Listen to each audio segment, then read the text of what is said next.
shir jireed oo maanta magaalada Hargeysa ay si wada jir ugu wada qabteen saraakiil sarsare oo ka tirsan xisbiga cadaaladda iyo daryeelka wicida ayaa markii ugu horeysay waxay sheegeen murashaxa jagada madaxtinimada ee xisbigaasi Jamaal Cali Xuseen uu isagu lumiyay murashaxnimadii xisbigaasi kadib markii ay sheegeen inuu ka gaabiyay in la qabto kalfadhi aan caadi ahayn si heshiiska ay wada gaadheen labada dhinac lagu ansixiyo isla markaana uga mid noqdo xeer hoosaadka xisbigaasi xogayaha warfaafinta ee xisbiga mucaaradka Somaliland Ucud Yuusuf Kays Cabdillaahi oo arintaasi ka hadlaya ayaa wuxuu yiri qodobka lixaad ee heshiiskaasi wuxuu sheegay in 20 cisho gudahood lagu qabto shirweynahan caadi ahayn moodicin haddaba Jamaal Ucud musharaxnimadeeda waa la bahaliyay kan waa xeerkii xisbiga aanu hayna kan waa xeerkii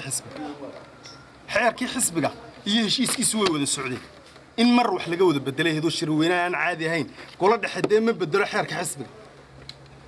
heshiiskana wuxuu galayaa xeerka xisbiga wuxuu yiri 100 baan golaha dhexe ku heshiin 100 golaha dhexe mi halkan waxa ku yaala 160 kayga ansixiyay waxay ahayd in shirweynahan caadi ahayn la qabto oo heshiiska lagu ansixiyay heshiiskina ma aanan qaban ilaa imaka sidaa daraadeed mar haddaan heshiiskii aanu kula heshiinay shirweynaha aanan qaban waa waxba kama jiraan musharaxnimadiisu sidoo kalena xogayaha warfaafinta ee xisbiga mucaaradka Ucud ayaa ku eedeeyay xogayaha golaha dhexe ee xisbigaasi inuu jabiyay xeer hoosaadka u yaala xisbigaasi haddaba waxaan sheegayaa golaha dhexe xisbigu waa lagu dhawaaqay 10 Julaay annagoo dul qaadanayna xogayaha golaha dhexe sifo baalmarsan sharciga ayuu ugu dhawaaqay annagu waxaanu soo saarnay August inaanu qabano haddaan gudida fulintan August inaanu qabano shanteeda annagoo eegayna duruufaha xisbiga midna qurba joog iyo imanaya rabadaantii oo soo galaysa diiwaangelintii oo dalka ka saddex sabab baan ku sabray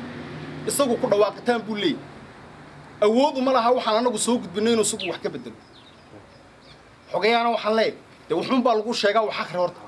xeerkan xisbiga akhri ku xigeenkaagu buu joogaa 160 xubnood weeye golaha dhexe oo halka ku qoran 20 gudoomiyaha un baa ka maqan 20 kale gudoomiyaha xeerku awood si isagana soo magacaabay 160 kaasi wuxuu yaalaa gudida diiwaangelinta ay u dacwooteen buu yaalaa oo ay hayaan sababtuna waa tashalay lagaaga qaban waay liiska markaad buuxisay eed geysay diiwaangelinta sababtay kaaga qaban weydo waa taa liiskii golaha dhexe haysta war haddii golaha dhexe ku kalsoon tihiin waa sugleedeen maydaan tagteen gudida diiwaangelinta uma maydaan tagteen golaha dhexe sugleedeen golaha dhexe liiskiisu waa ka waxna kama bedeli kartaan waxna kuma dari kartaan kaasaana lagu kala baxay waqtiga aad sheegteen baana lagu kala baxay yaa la idinka waayay gudida diiwaangelintana waxaan leeyahay xeerarkayaga iyo xeer number 14 wixii nimankaasi ku soo dacwoodeen jawaabteedii waa la celinayaa ina saa ku xukuntaan ma rabo mar wax laga weydiiyay halka uu ku dambeyn doono khilaafka ka taagan xisbiga mucaaradka Ucud ayaa waxay sheegeen shaqadeedu way socotaa waa soo booqan goob kasta oo Hargeysa gobolka Maroodijeex diiwaangelintu ka socoto kamida muraaqibiintaydu way joogaan xisbigu uu shaqaynayaa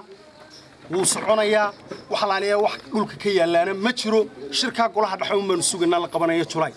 dhinaca kalena afayeenka xisbiga mucaaradka Ucud Xasan Maxamed Shabash iyo xogayaha xidhiidhka gobolada iyo degmooyinka xisbigaasi Cabdiqani Salaf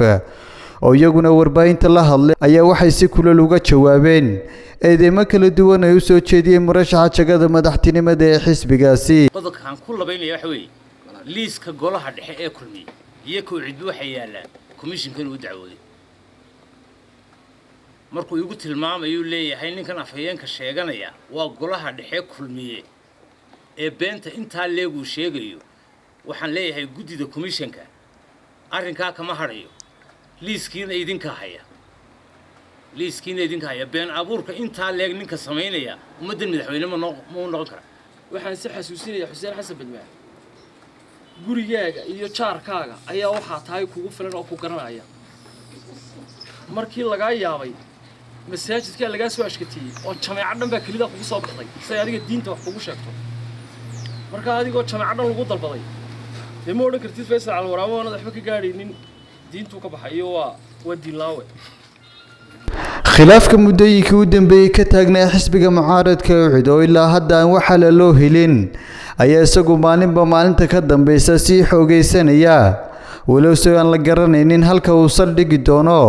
khilaafka labada garab u kala jabiyay mas'uuliyiinta sarsare ee xisbiga mucaaradka ee Somaliland UCID. Cabdiraxmaan Cabdilaahi Fantastic, Bulsha TV, Hargeysa.